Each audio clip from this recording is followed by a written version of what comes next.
What's up, everybody? Mike here, and in this video I got some big PlayStation news updates when it comes to their business structure, their business strategy changing up here, based on what the chairman Hiroki Todaki has said in recent reports here. This also comes from both like Gematsu reporting on it, as well as Genki adding some more details on this via Twitter. So first up here, as I mentioned, the chairman of Sony makes a statement here, and this is essentially retweeted by Gematsu. We plan to continue releasing major single player titles every year from next fiscal year onwards. Next fiscal year begins April 1st, 2025. And we already got Death Stranding 2 and Ghost of Yote, or Yotai, however you want to say it, coming out next year as the sort of two kind of big first party published games, I guess, in a sense. But then again, Death Stranding 2 is made by Kojima Productions. They're not exactly owned by Sony, so they're probably more like second party, if anything, in terms of their relationship right now. But whereas Ghost of Yote is being made in-house and released next year, so we still have yet to hear any new announcements. There's supposedly going to be a PlayStation showcase before the end of the year is up. Plus, there's Game Awards as well, which could have some major Sony announcements there, you know, to add on to the showcase or help prepare for the showcase type of thing. Who knows with that. Genki reports, though, that the president here, Chairman Todaki, says PlayStation are currently reforming their gaming business with the following steps. So not only are they going to redo how they're planning to do single player games coming out going forward into next year, but they're changing business structure, new look at game development approach, portfolio concept to be introduced, cost cuts in different areas, optimization and investment in sales and marketing. So while this all sounds good, it sounds good on paper, it sounds good, you know, just how it's written out, it's a matter of like the actual methods they take to execute this. Like when they talk about cost cuts in different areas, for example, does that mean more layoffs? Or does that mean Sony, you stop spending so much money in like certain areas or parts of development that don't need it as much? For example, like, I don't know, maybe cut back on the marketing bit. Like do, obviously you got to market a game, you got to, you know, spend an adequate amount on marketing, but at the same time, visual presentation too is good. They're gonna most likely invest more into their whole PSR, the PSSR technology, which is their version of DLSS. They're going to invest more money into that to upscale images like that and get image quality like that, because they want, you know, graphics to be the best on PlayStation. And I've said this many times in the past that, to me personally, I think we've hit that peak when it comes to graphic fidelity on the PS4. Just to be honest, like, I don't think there's much more we can do. You know, the technology is struggling to even try to have things run at native 4K with the hardware. And then the route that the industry seems to be going is using technology like software technology to upscale stuff. You got for PC DLSS, PlayStation has the PSR, and we're waiting to see if Microsoft comes up with their thing, or if Nintendo does their thing too with this, where they're not using so much the hardware itself, but using software to help with the image and make it more smoother and clear, like that. But I mean, look at the PS5 Pro that just dropped. There's not a huge difference, in my opinion, from what I've seen, as far as like base PS5 and PS5 Pro enhanced games, as far as how comparable they run. Yes, there's maybe like 10%, 15% overall improvement, I would say, to overall visuals, things like that. But I don't know. I'm not a big graphics guy. I'm not a big graphics whore or whatever the heck. I care more about gameplay and if it has a good story and characters and writing, things like that. So that's always going to be my go-tos right there over visuals every day, all the time, is gameplay number one, and then second, story, if it has a story, and how that story is good and written and told and things like that, and the characters.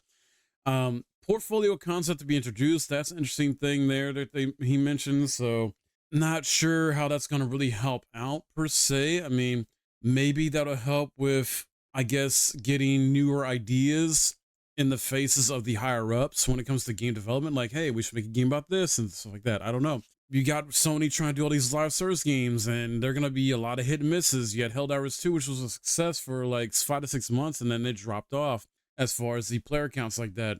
Concord came out to a disaster reception, so they can't have another Concord.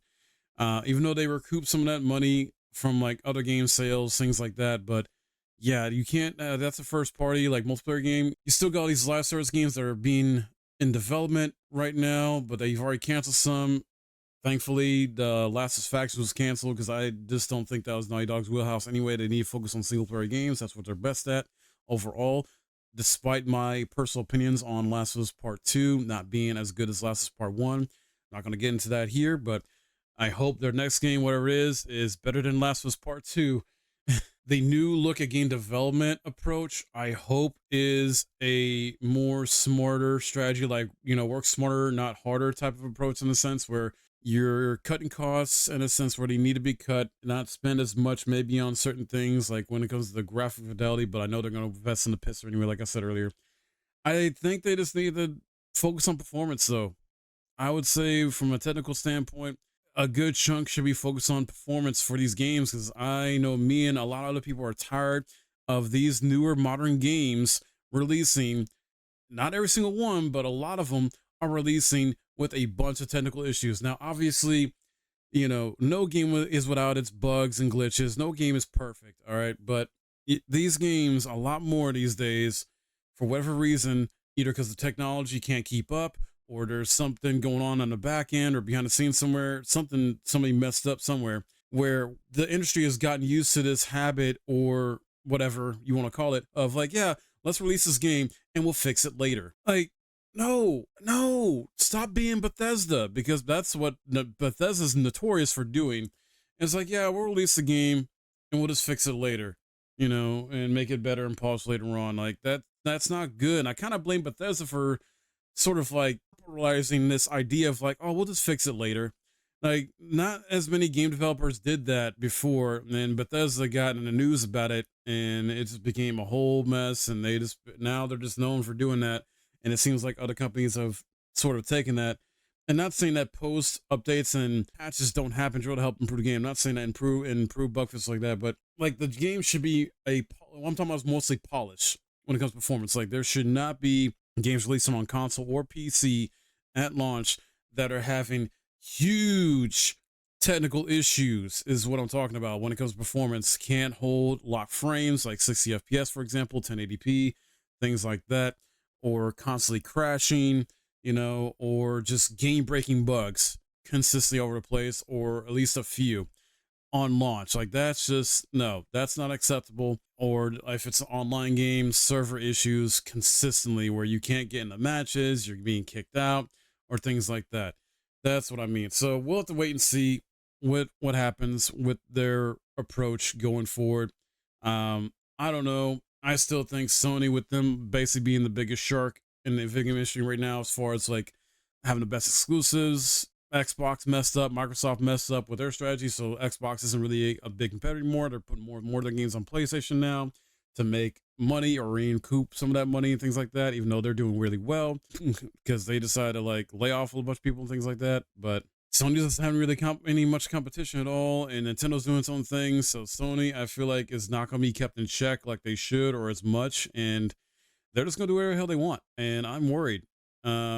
Not saying they're not going to do some good things, because with the PS5 Pro, for example, the technology they're trying to do with the pisser, and that's going to help set the stage and foundation for the PS6.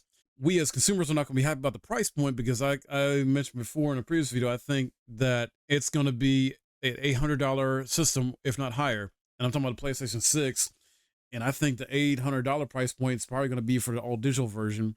And if you want the one with the disc drive, it's going to be like $900 to $1,000. I bet it will be. I don't know. We'll have to wait and see, but I'm just worried. And the only reason I would probably ever get a PS6 is just because I'm a content creator and I want to showcase the games that are on it to you guys, to show you if it's worth it for you as an average, casual consumer, and things like that. But I don't know. I'm worried about this industry even more so now than ever. And especially with Sony kind of being like the big dog it is right now, with not really in competition to keep it in check and make a healthy amount of games that are actually really good.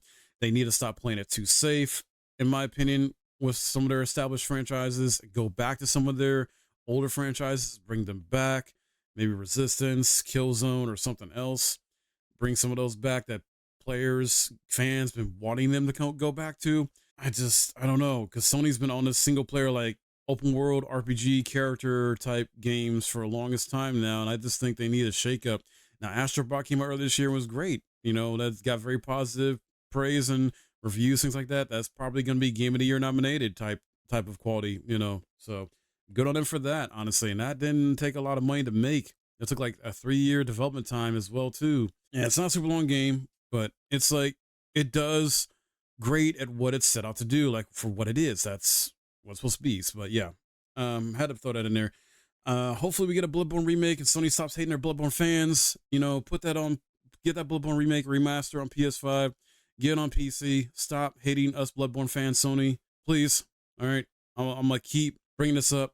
I'm gonna keep talking about it, whether they hear me or not, or if the message gets spread more or not. I just, yeah, it'll hopefully come to existence at some point. Is because next year's 10-year anniversary. I want Bloodborne remake, or remaster, or a sequel, whatever have you. But yeah, that's all I got for you guys in this video. Let me know your thoughts on this as well too. If you think this is a good strategy, what they're doing, they're changing out their business structure here.